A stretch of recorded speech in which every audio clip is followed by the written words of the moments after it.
Good morning, good morning, good morning. It was weird watching all of you walk down. I'm like, where are they going? Just going to listen, I guess. Good luck. Good morning and welcome to the Feast of Christ the King, aka the Solemnity of Christ, the Reign of Christ, also known as the Majesty of Christ Sunday. It is the last day of the liturgical year, and it is the culmination of our journey through Luke's Gospel as we prepare once more to enter the season of waiting through the cold dark of night for Christ to come again and again and again. This is the newest feast of the church year, instituted by Pope Pius XI in 1925, but the reign of Christ is by no means a new idea or doctrine. It is merely the church's annual commemoration of the ancient and essential truth which was handed down through the ages and has long been a central tenet of Christian theology. It dates back to Cyril, the 5th century Alexandrian archbishop, who served during a socio-political era marked by the people's excessive debauchery and impulse to violence. To these, he declared that Christ's dominion over all creatures is not seized by violence or usurped. It is his by essence and by nature. His kingship is founded upon the hypostatic union. That is, for those who've never gone to seminary or heard this stuff, the hypostatic union is the total and impenetrable fullness of both divinity and humanity extant in Christ alone. And so, Cyril said, Christ alone is to be adored by angels and men, as Christ alone has power over all creatures. Of course, Cyril's proclamation was just a more defined affirmation of the Nicene Creed we still affirm, which was an elucidation of what the author of Colossians wrote in today's second reading, which was, going back even further, a summation of what the Apostle Paul wrote in his epistles to the Romans, Corinthians, and the Philippians in particular. It's not new. That said, Pope Pius XI's reaffirmation and commemoration of Christ's eternal reign in 1925 was anything but incidental. In fact, his Quas Primas encyclical was written in the aftermath of World War I, which saw no fewer than 4 empires crumble to dust. And it was a direct confrontation and scathing criticism of the global rise in secularism, white supremacy, and ultranationalism. But it was also a declarative summation and explication of all that the ancient church wisdom passed down, up to and including significantly Pope Leo XIII, who consecrated the whole of humanity to Jesus Christ and the Sacred Heart, his Sacred Heart, in his 1899 proclamation that the promise and hope of Christ's eternal reign belongs not just to Christians, but to everyone and everything whom God created and imbued with their divine image, as it is written in Colossians 1:19 and 20. So here we are, 100 years later, and dare I say, we still need the promise and proclamation of Christ's primacy now as much as ever, do we not? We live in a moment in time when self-styled kings are feverishly working to establish and maintain their own dominion and rule, when religious leaders have aligned themselves with political ones, as did Israel and Judah, not yet aware that their cooperation with the empires of earth will only and inevitably lead to their people's captivity and oppression. And there are scores of pastors and preachers who have traded confrontation for collaboration in an attempt to install Christian kings who will politically and theologically rule over the nations, despite that every emperor who has ever been converted to Christianity has in turn converted Christianity to empire. So whether it's called emperor or capital or king or president or mammon, the prophet's cry still rings out with the urgency of Jesus' own warning in Luke 16 that we cannot serve 2 masters. And unless we are decisive, deliberate, and dogged about who we worship and serve, the king of the day will, either by fascination or force, enslave us to itself. There is no middle ground or moderation, and there is no option to abstain. We have to choose.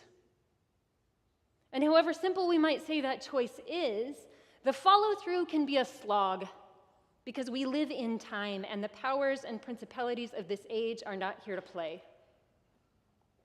That is precisely why I find today's text, and all of Luke's gospel actually, so liberating and beautiful.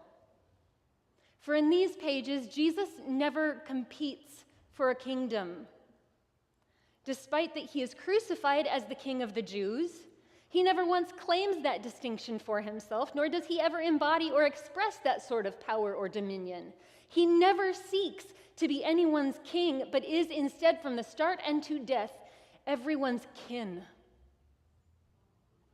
And that is what makes him such an existential threat to empire and its lords and its rule.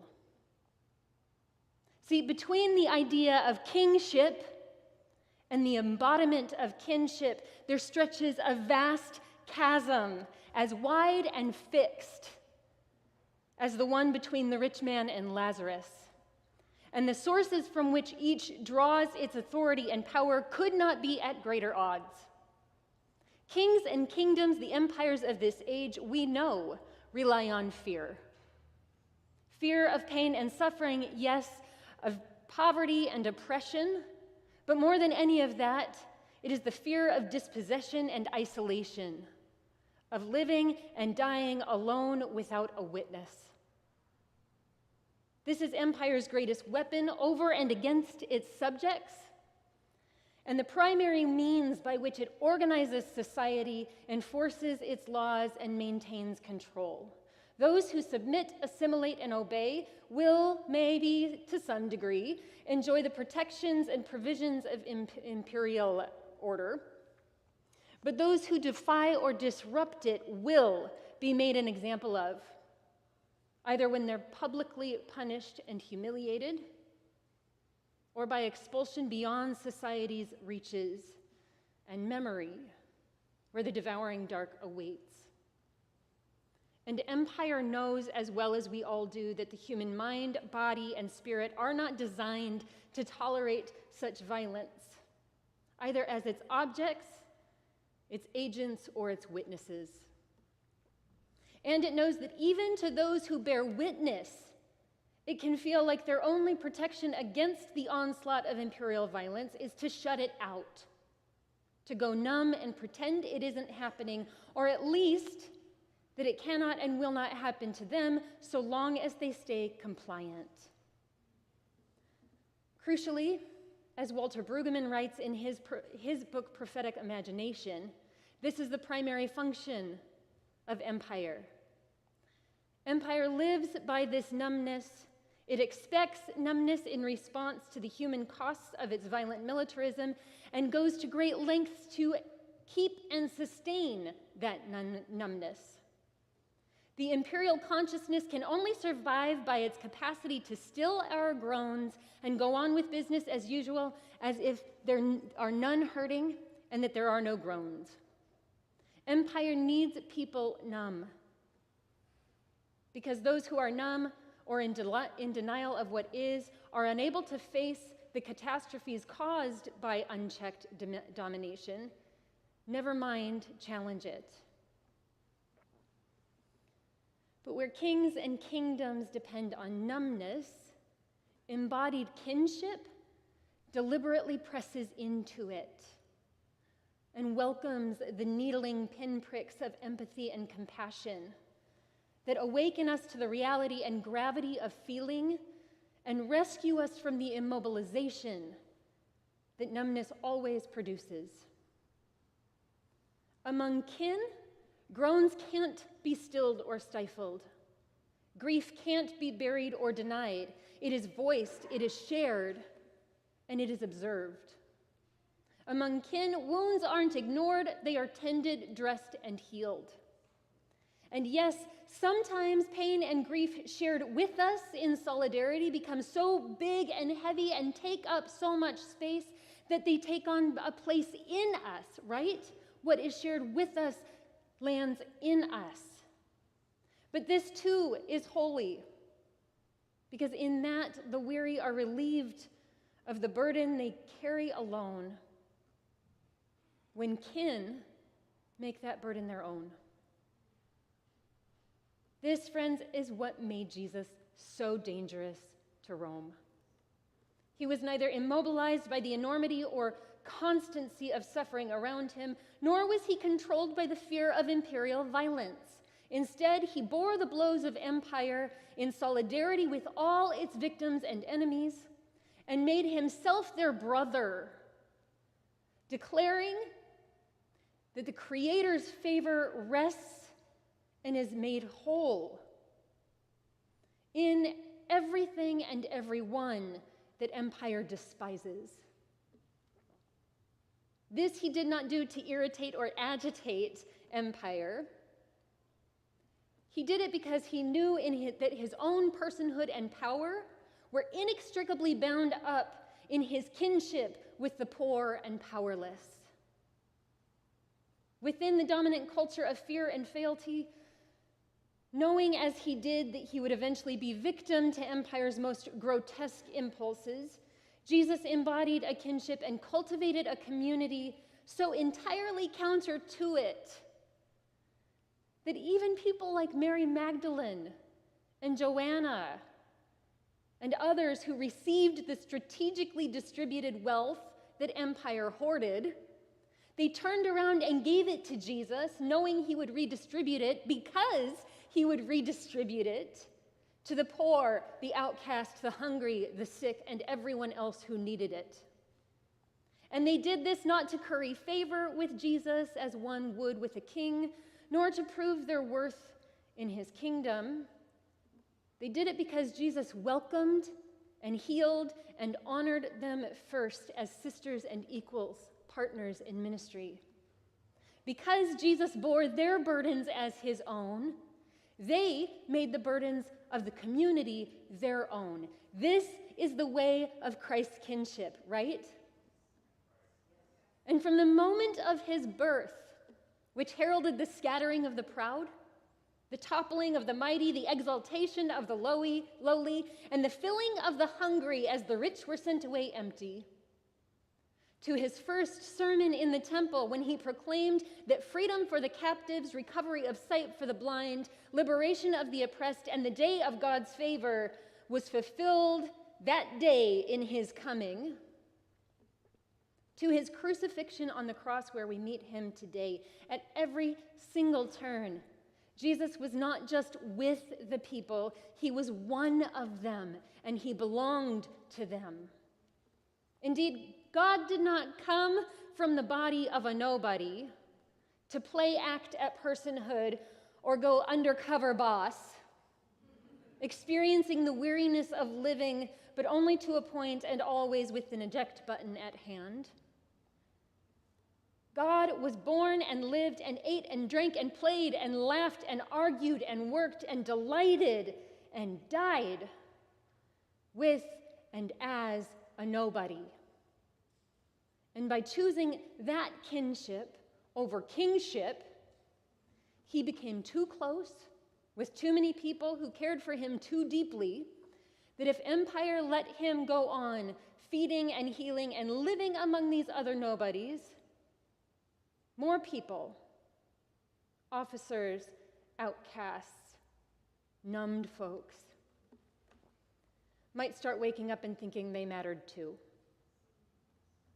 That is what kinship does. It relieves the fear that we have to suffer alone or that our suffering doesn't matter. It gives us the power to transform private, intangible griefs into public, communal proclamations that suffering matters, that pain must be taken seriously, and that another's suffering must never, ever be made an acceptable sacrifice to the gods of comfort and security. And this, Brueggemann wrote, is the one thing empire and its culture of dominance cannot tolerate or co-opt: our ability to stand in solidarity and kinship with the victims of the current order. Empire can manage charity and good intentions, but it has no way to resist solidarity with pain or grief. And so it will always, with every weapon at its disposal, slaughter the guilty in pageants of public humiliation and desecration in an effort to silence and suppress and subdue its spread, but again take heart and look upon the cross. Bear witness to empire's final failure as Christ dies an enemy to no one, but at utter peace in solidarity. In solidarity with both death itself and with each of its agents pleading the Father's forgiveness for their ignorance. He dies with the agony of abandonment, in solidarity with its power that so thoroughly crushes his spirit, and in solidarity with the brother hanging next to him, the one who declared himself most undeserving, but whose companionship in death Jesus promised to carry into paradise. To this brutal and bitter end, when empire dealt its most fearsome blow, the crucified King of the Jews chose kinship with all creation. Friends, that is the kingdom of Christ, alive with us, raised in us, which calls to us at this and all moments, as a mother calls to her beloved. So let us, O God, let us by your promised and ever-present Spirit be the incarnation of your transfiguring kinship.